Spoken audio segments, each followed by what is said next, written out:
عليكم، كي دايرين؟ نتمنى ان شاء الله تكونوا بخير وعلى خير. مرحبا بكم معايا في قناه التوأم. واليوم ان شاء الله فيديو جديد غادي نشارك معكم هذه المره تشكيله ديال ميني حلويات، يعني ميني حليوات اللي كنلقاوهم هكايا في العلب في لي باتيسري. غادي نشاركهم معكم جميع التفاصيل. درت لكم هنايا 3 ديال الشكيلات اللي هما ساهلين ولكن لذاذين بزاف، واكيد غادي يلقاو واحد الاقبال كبير لا من عند الكليان ديالكم، لا الا كنتو غتوجدوهم هكا غير لوليداتكم او لضيافكم. فغير تبعوا معايا الفيديو حتى الاخير، غادي نعطيكم ان شاء الله جميع التفاصيل، الكميه، الثمن، كل شيء باذن الله. وما تنساوش ليا اخواتي واحد لايك او لا جيم من باب التشجيع. بارطاجيو الفيديو مع الاصدقاء والعائله وفي مواقع التواصل الاجتماعي. ويلا ندوزو للمقادير وطريقه التحضير. غادي نبداو اول حاجه بالوصفه ديال الميني كوكيز. هاد الوصفه راه سبق لي شاركتها معكم ونالت الاعجاب بزاف ديال الاخوات اللي عجباتهم بزاف. راه كتجي غزاله، عجباتهم وعجبات وليداتهم بزاف. شاركوا معايا التطبيقات ديالهم في الانستغرام، فغير جربوها، راه كتجي غزاله. كناخذ واحد البول اللي كندير فيه 150 غرام ديال الزبده، كندير معاها واحد نص كاس وافي ديال السكر الاسمر او 80 غرام. بالنسبه للسكر الاسمر هو ممكن يعني الا ما عندكمش تقدروا ديروا غير السكر العادي، ولكن شنو الدور ديالو في هذا الكوكيز؟ كيعطينا التقرميشه، كتجي واحد التقرميشه غزاله في هذا الكوكيز، وكيعطينا وهذاك اللون الذهبي، داك اللون المذهب اللي كنلقاوه في الكوكيز ديال برا اللي كناخذوا من على برا. فكيف ما قلت لكم الا ما كانش هكا يعني اللي كنتو على قدر المستطاع بغيتو تفرحوا وليداتكم فتقدروا ديروا غير السكر العادي. كنخدم ديك الزبده مع السكر وقبيصه الملح مزيان حتى كيدخل لي داك السكر في الزبده. من بعد غادي نضيف واحد البيضه وكنخلط كلشي مزيان حتى كندخل ديك البيضه في داك الزبده والسكر. بالنسبه لي انا هنا خدمت بزبده نوعيه ممتازه، يعني نوعيه مزيانه سبيسيال. فإلا ما كانش يعني متوفر عندكم تقدروا ماشي مشكل تخدموا غير بالزبده ديال العلب، او تقدروا تخدموا بالمارغرين. غير الا خدمتوا بالمارغرين فاضيفوا مع هذا الخليط هذا واحد 2 معالق كبار ديال الزيت النباتيه. صافي كنخلط مزيان وغادي نبدا كنضيف الدقيق بشويه حتى كتجمع ليا العجين. فبالنسبه لهاد الكوكيز راه ما كيكونش يعني قاصح، العجين ديالو ما كتكونش جامعه راسها، كياخذ لينا كميه مضبوطه. كياخذ ليا هنا 3 الكيسان لاروب ديال الدقيق الابيض بقياس كاس العنبه اللي هي 275 غرام. كندير مع هذيك 275 غرام واحد نصف كيس او 4 غرام ديال خميره الحلويات. من بعد ما كنخلط كلشي وكندخل داك الدقيق والخميره في داك الخليط، اخر حاجه كنضيفها وهي الشوكولا حبيبات الكوكيز. الا ما كانش عندكم تقدروا تاخذوا غير الشوكولا وتقطعوا قطع اللي هي صغيره. هنا شوفوا القوام ديال العجين كيفاش خصو يكون، راه ما كيكونش نهائيا يعني جامع راسو، ما غاديش تقدروا تكوروه. هنا خديت البوش جوطابل وغادي ندير فيه داك الخليط. الا ما كانش يعني متوفر عندكم او ما بغيتوش ديروا هذه العمليه فتقدروا ديروا الخليط ديالكم واحد شويه في المجمد حتى غير كيشد فراسو عاد باش تكوروه عادي. هنا كناخذ داك البوش كنقطعوه كيا من التحت وكنبدا كنخرج في داك العجين بهذا الشكل هذا. هنا نتوما كتحكموا في القياس.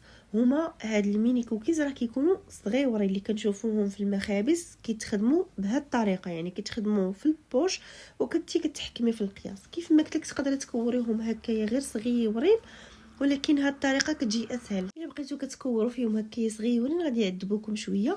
هنا الا بانت ليا شي داك العجينه اللي بانت ليا طالعه بزاف كنهبطها غير واحد شويه هكايا بصبعي وكندخل الكوكيز ديالي للفران.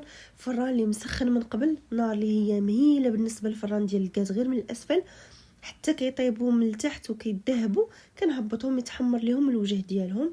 بالنسبه للفرن الكهربائي كنديروا على 160 درجه من الاسفل ومن الاعلى مره واحده. الا كانت عندكم فرفره خدموها. وهذا من بعد ما طاب كنخرجو كيجي على هذا الشكل هذا، راه كيجي رائع. كنخليه حتى كيبرد وكنجمعو. هنا غادي ندوز معكم الغريبه ديال الكنافه. صراحه هنا تيسحب لي واش كنصور القطاسين ما تنصور والو. خدمت هنا الزبده مع السكر كلاصي، درت 125 غرام زبده مع كاس لاروب ديال السكر كلاصي او 80 غرام وواحد القبيصه ديال الملحه. خدمت ديك الزبده مع السكر كلاصي مزيان كيف ما درنا في الاول في الميني كوكيز اولا في اي غريبه. كنخدمهم مزيان وضفت عليهم واحد الكاس لاروب ديال اللوز اللي كيكون محمر ومطحون. انا درتو بالقشره ديالو تقريبا ندير واحد 80 غرام ديال اللوز وربعه ديال الفرماجات مثلثين. كنخدم كلشي مزيان مزيان بهذه الطريقه حتى كيولي ليا القوام واحد، يعني كلشي كيتجمع قوام واحد، ما كتبقى تبان ليا حتى حاجه. دابا هنا غادي نبدا كنضيف في الدقيق بشويه بشويه. هاد الغريبه غادي نحاول ان شاء الله نعاودها معكم من بعد في شي فيديو الا ما فهمتوش الطريقه، ما هي طريقه سهله جدا. صافي كنبدا كيف ما قلت لكم نضيف الدقيق بشويه بشويه. مع داك الدقيق ضفت معاه واحد 4 غرام اولا نصف كيس ديال خميره الحلويات. كنخدم كلشي. داك الدقيق دخلته مزيان في داك العجين. بالنسبه للدقيق راه تقريبا هزات ليا 3 الكيسان، الكاس الثالث ما عمرش، يعني تقريبا واحد 280 غرام ديال الدقيق الابيض. بطبيعه الحال يعني ما تقيدوش بنفس القياس اللي عطيتكم، ممكن اقل او اكثر تهز لكم. هكا القوام ديال العجين كيفاش خصني نحصل عليه، تيكون كيتكور بلا ما يتشقق ليا من الجوانب. ديروا هاد العمليه الا بانت لكم باقي خصها الدقيق زيدوه، الا بانت لكم يعني هي هذيك صافي غادي نبدا كنكور فيها بهذا الشكل هذا. كنكورها صغيره تقريبا واحد 8 ولا 10 غرام في كل وحيده، وكنحطها في الصفيحه اللي غادي تدخل الفرن اللي تتكون مفرشه بورق المطبخ. ممكن انكم يعني ما تفرشوها بوالو لان العجين فيها الزبده، فما غاديش تلصق لينا في اللاطه. بالنسبه لهذا العجين راه ما فيهاش البيض. كنبدا كنكور بهذا الشكل هذا وكنحط في الصفيحه ديال الفرن. وبالنسبه للفرماج اللي غتقول لي واش نقدر نستغنى عليه، بطبيعه الحال تقدري تستغني عليه، ولكن راه تيعطي واحد المذاق اللي غزال في هذه الحلوه هذه. وبالنسبه للسكر راه السكر يعني معتدل في هذه الحلوه، لانني غادي نزينها من بعد في العسل. فإلا كنتو كتبغيو الحلوه تكون هكايا حلوه فضيفوا اكثر من الكميه اللي عطيتكم ديال السكر كلاصي. صافي كنكور وكنحط في الصفيحه ديال الفرن حتى كنكمل ديك الكميه كامله اللي عندي. في هذه الاثناء هذه اللي بديت كنكور راني درت الفران ديالي كيسخن. بالنسبه للفرن ديال الغاز كندير النار يعني الفران يكون سخون مزيان، النار من الاسفل فقط حتى كطيب ليا ديك الحلوه، كتبان ليا صافي الذهبات من التحت ومن الجوانب، عاد باش كنهبطها يتحمر ليها الوجه ديالها. بالنسبه للفرن الكهربائي على 160 درجه دائما من الاسفل ومن الاعلى مره واحده. الا كانت عندكم فرفاره خدموها صافي حتى كتبان لينا راها تحمرات. دخلت اللاطه ديالي الفران ودزت هنايا جبت الكنافه. عندي هنايا نص كيلو ديال الكنافه، بطبيعه الحال ما غاديش نحتاجها كامله، غادي نبدا كنقطع فيها بهذه الطريقه. فتقريبا يعني هزت ليا اولا قداتني في هذه الكميه اللي عطيتكم ديال العجين 300 غرام ديال الكنافه، يعني ما بين ربعة حتى 300 غرام. يعني الا خديتو نص كيلو راه غديروا غير النصف ديالها. كنبدا نحل فيها بهذه الطريقه هذه ومن بعد درتها في المقله. انا درت هنا غير النصف ديال الكميه حتى غادي تحمر، وغنزيد نصف الكميه الاخرى. ممكن انكم تحمروها في الفران، انا كتبقى الطريقه ديال المقله كتجيني اسهل.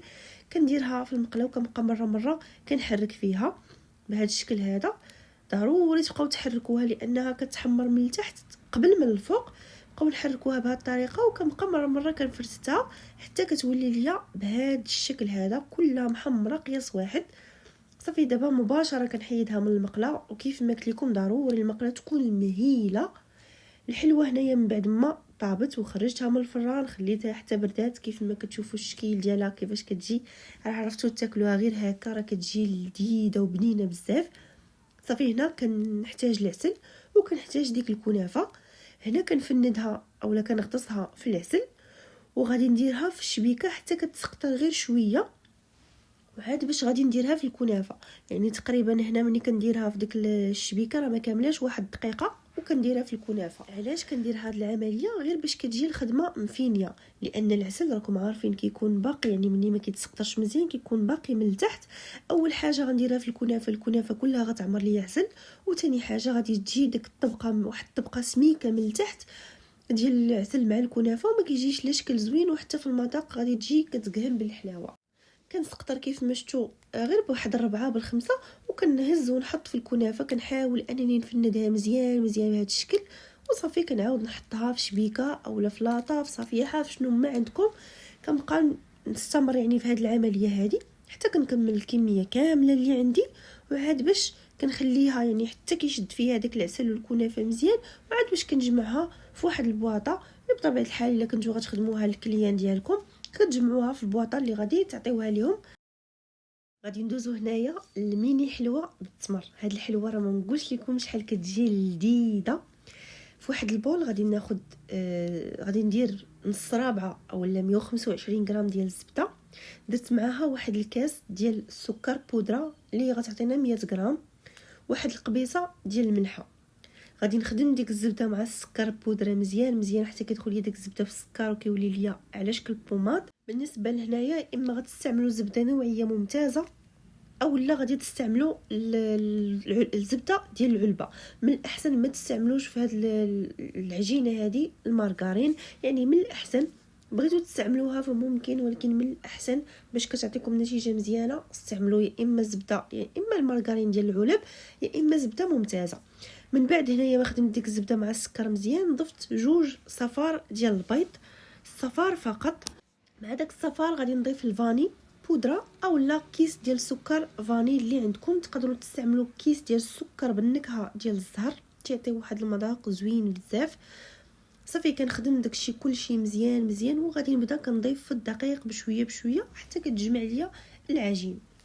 بالنسبه لهاد الحلويات ديال التمر بزاف اللي كيتشكاو من ان التمر يا اما كيقصاح ليهم من الداخل يا اما ما كتجيهمش ديك هشيشه وكتذوب في الفم بحال اللي كنلقاوها من على برا.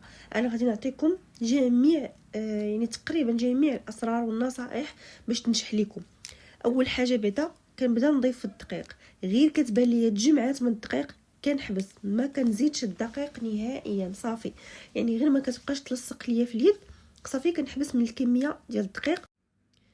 هنا نتوما شوفوا القوام ديالها كيفاش كيخصو يكون. ها هي راه جامعه راسها يعني ما كتلصقش ليا في اليد، ولكن في نفس الوقت لاباط ديالها رطبه يعني ما قاصحه ما والو. غادي نكورها ما غاديش تشقق ليا من الجناب. الا كورتي العجينه ديالك وتشقات لك من الجناب عرفي راه كيكثرتي فيها الدقيق. هنا غادي ناخذوا التمر، غادي تبان لكم هنا كميه قليله ولكن راني عاود زدت نفس الكميه. خديت هنايا رابعه ديال التمر. بالنسبه للاخوات اللي كيسولوني على التمر اللي كنخدم به، خدمت انا بهذا التمر. بصراحه انا كل مره كنخدم بنوعيه، يعني ماشي كندير نوعيه واحده. غير قبل ما ناخذو كنضغط عليه مزيان بيديا كنشوف يعني واش هو راه رطب او لا داك التمر اللي قاصح وغيعذبني في الخدمه. بطبيعه الحال راه تقدروا تاخذوا غير التمر وتقادوه في الدار، يعني تفوروه غير نتوما راسكم. هنا خديت رابعه ديال المعجون اولا ديال العجينه ديال التمر، درت معاها واحد المعلقه صغيره ديال الزبده، واحد المعلقه صغيره مع مراش ديال القرفه، واحد القبيصه ديال الملحه، واحد المعلقه صغيره حتى 2 معالق ديال المزهر. مهم القوام كيخصو يكون رطب مزيان ديال هاد العجين ديال التمر. بالنسبه لهاد المعجون كيف ما قلت لكم الكميه اللي عطيتكم راني عاود زدت كميه اخرى، يعني عاود دوبلتها لانها ما قداتنيش في هاد العجينه. كناخذ هنا واحد الكميه من العجين، طبيعه الحال العجينه خليتها ارتاحت على ما وجدت هاد العجين ديال التمر. خديت كميه من العجين، خديت ورق المطبخ باش ما تعذبنيش العجينه في الخدمه لان راكم عارفين رطبه. رشيت شويه ديال الدقيق في ديك الورق المطبخ وغادي نسرحها بهذا الشكل هذا. بعد هنايا كنحاول نقطع ليها الجوانب باش تجيني يعني العجينه على شكل مستطيل. كناخذ هنايا كميه من العجينه ديال التمر وكنحاول نحربلها. انا كندير واحد الحربول اللي كيكون هكايا غليظ. صراحه انا ما عبرتش غير عيني ميزاني وكنبدا كنلوي بهذه الطريقه هذه. هنا كنقول لكم ضروري كيخصكم يا اما تغسلوا يديكم اولا تمسحوهم مزيان بفوطه ولا بشي منديل باش يعني ملي نكون كنلوي انا في هاد لاباط من نوسخش ديك العجينه بالعجينه ديال التمر. صافي كنلويها كيبقى يعني ملي كتلوى ليا على العجين ديال التمر كامل كتبقى واحد الكميه كنقطعها هكايا بالقطاعه وكنضيفها للعجين اللي تبقات ليا. وهنايا كيف ما شفتوا عطاتني واحد الحربول اللي هو غليظ. ممكن ديروه هما حليوات كبارين، انا هنا كنحاول انني نرقق هذاك العجين ما امكن. كنرقو غير بشويه باش يعني ما تقطعش ليا العجينه ما والو. ومن بعد كنحطو في واحد البلاطو، كندير هكايا السلوفان من الاسفل وكنديرو هكا في واحد البلاطو. كنبقى بهذا الشكل هذا حتى كنكمل ديك الكميه كامله اللي عندي، نصيب دوك الحرابل كاملين. كنعاود ناخذ واحد الكميه ديال العجين. وهنا من الاحسن يعني ديروا هكذا العمليه هكا، يعني كديروا 2 ديال ورق المطبخ اولا ورق واحد، كتحاولوا انكم تطويوه جهه ديروها من التحت وجهه من الفوق حتى كنسرح داك العجين. هنا ملي تسرحوا العجين ما يكونش عاوتاني رقيق بزاف وما يكونش تاني غليظ اكثر من القياس. صافي كنحيد ليها ديك العجين، كنحيد ليها الجوانب بهذا الشكل هذا. كنعاود نضيفهم ديك العجينه اللي تبقات ليا. كناخذ هنايا واحد الحربول ديال التمر عاوتاني وكنحطو بهذا الشكل هذا، وكنبدا كنلف بهذيك العجين بهذا الشكل هذا. صافي كنلفها حتى كندورها، يعني كندور العجينه على ديك العجينه ديال التمر كامله بهذا الشكل هذا. وداكشي اللي تبقى ليا راني غادي نقطعو بالقطاعه ديال البيتزا او بموس ولا بشنو ما عندكم. وكنحربل هذاك العجين بهذا الشكل هذا حتى كنرقو غير واحد شويه، حاولوا ما ترقوش بزاف يعني من صافي. وكنحطهم في الصفيحه اللي غادي يدخل للفرن. وكيف ما كنأكد لكم بالنسبه للعجين ما ترقوهاش بزاف باش كتجيكم يعني ديك هكا ديك العجينه ملي كتحربلوها بهذا الشكل يلا كتجيكم هي هذيك. صافي هنايا من بعد ما كملتهم هنا غير واحد التزيين بسيط كنديرو من الفوق. كناخذ واحد الموس وكنحاول نشرط بلا ما نوصل للتمر، كنشرط هكايا غير من الفوق بهذا الشكل هذا. وغادي ندخلها للمجمد تقريبا واحد ربع ساعه. مهم غير على ما داك الحربول شد ليا فراسو باش تجيني ساهله انني نقطعها. هنا من بعد ما قصح ليا داك الحربول شويه في المجمد، كيف ما قلت لكم ما تخليوش تيقصح بزاف، راه تكونوا كتقطعوا نتوما في داك الحربول وهو كيتهرس ليكم. كنحيد اول حاجه دوك الجوانب، ديما دوك الجوانب ديال الحرابل كنعزلهم بوحدهم وكنبدا نقطع بهذه الطريقه. نتوما كتحكموا في القياس، بغيتوهم صغيورين راكم كتقطعوهم صغار، وبغيتوهم كبارين انا راني كنفوت غير ديك الشريطه وكنقطع، نفوت الشريطه وكنقطع. صافي حتى قطعت دوك الحرابل كاملين اللي قطعتها راني كنحطها في الصفيحه اللي غادي تدخل الفرن. الفران بطبيعه الحال راه كيكون مسخن من قبل على نار اللي هي يعني كندير النار مهيله بحال الشمعه قبل ما ندخل اللاطه، يعني غير كندخلها كنقص النار بحال الشمعه وكنخليهم غير كيبانوا لي صافي طابوا ما بقاوش عجينه، يعني ما تخليوهمش حتى يتحمروا، غير يبانوا لي بداو واحد شويه كيذهبوا من الاسفل. صافي كنهبطهم ما كاملاش واحد 2 دقائق من الفوق وكنخرجهم. بالنسبه للفرن الكهربائي كنديروا على 150 درجه من الاسفل ومن الاعلى، غير كيبانوا لي صافي كيف ما قلت لكم طابوا تيبقاو بيضين. ما تخليوش العجينه ديالكم تحمر باش ما تجيكمش قاصحه وما يجيكمش داك التمر من الداخل قاصح. راه هذا هو من بين الاسباب اللي كيخلي لكم التمر يجيكم قاصح، هو انكم كتخليوها طيب بزاف، يعني كتبقاو تسناو في ديك لاباط حتى كتحمر، لا تبقى بيضه صافي. يعني كتبان لي راها طايبه صافي نخرج اللاطه ديالي من الفران. هنا البنات غادي ندوزو للاثمنه، غنبقاو ديما يعني في 20 درهم، الثمن ديال 20 درهم باش هكا كتجي زوينه بالنسبه لك انت. كتلقاي راسك بعتي مثلا واحد الكميه دغيا وحتى اللي غادي ياخذها من عندك كتلقى يعني كتجي زوينه، ياخذ بواطه من هنا بواطه من هنا بواطه من هنا كيف ما قلت لكم. غنبداو اول حاجه غريبه ديال الكنافه. بالنسبه لهذا القياس اللي انا عطيتكم راه خرجت ليا 600 غرام، يعني زايده 100 غرام على نص كيلو. هنا انا شنو درت؟ يعني كندير بواطات فيهم 200 غرام غادي تباعوا ب 20 درهم. تجي البواطه على هذا الشكل كتجي حلوه وزوينه. بالنسبه للاخوات اللي سولوني على لومبالاج، البنات راه كاين في درب عمر متوفر اشكال وانواع، خدي اللي بغيتي واسمنه جد مناسبه. وبالنسبه يعني كاينه حتى في باكيه، غير ديروها في ريشيرش في الانستغرام غطلع لكم لاباج ديالهم، راه كيديروا وقيله حتى التوصيل. كيف ما قلت لكم بواطه كتجي على هذا الشكل هذا. بالنسبه للغريبه ديال الكنافه كتبيعيها ب 20 درهم، ولكن البواطه تكون كتهز 200 غرام باش كتجيك هي هذيك، باش كتجيك زعما مقاده مع الرباح ديالك. الا كنتي غديري زبده سبيسيال كامله تقدري ديري ليها حتى ل 25 درهم. هنا غادي ندوزو بالنسبه لي ميني كوكيز. هادو البنات راه كيطلعوا شويه غالين، يعني هادو انا ننصحكم انكم تخدموا بزبده ممتازه، تخدموا بشوكولا نوعيه ممتازه الا بغيتو يجيكم مذاق زوين. الا كنتو غادي تخدموا يعني غير بمارغرين وبديل الشوكولا صراحه المذاق ديالو ما كيجيش زوين بحال هذا، راه كيجي ممتاز غزال. انا غادي نعطيكم الاسمنه هكا وهكا بحال هكا اللي بغات دير شي حاجه كيف ما كنقولوا يعني غير عاديه سواقيه. بالنسبه لي ميني كوكيز هذا القياس اللي عطيتكم خرج ليا بالضبط 550 غرام اللي خرج لي، يعني نص كيلو زايد عليه واحد شويه. هنا انا درت هاد البواطات هادو هادو بواطات بحال دوك اللي ديال العصير بحال هادو راه ماشي ضروري تمشيو ليهم حتى لدرب عمر ولا هادو اللي خديتهم انا غير من عند اللي كيبيعوا لوازم من الحلويات، باع ليا درهم الوحده. هاد البواطه كتهز 125 غرام بالضبط. هانتوما كيف ما شفتوها بحال هكا فيها 125 غرام. بشحال غادي نبيعها انا مثلا الا درت زبده سبيسيال ودرت السكر البني ودرت شوكولا نوعيه ممتازه، يعني تاخذوه من عند اللي كيبيعوا لوازم الحلويات تقول لي عافاك عطيني المزيان، راه كيكون هو كيبان لك بحال شويه مغبار بحال مضباب، هذاك هو الممتاز وذوقيه قبل ما تاخذيه من عنده. غادي نبيع مثلا انا 125 غرام ب 20 درهم للبواطه، ولا كنتو غديروا مثلا غير المارغرين وغير السكر العادي وغير الشوكولا العاديه تقدروا ديروا ليها غير 10 دراهم، راها مزيانه.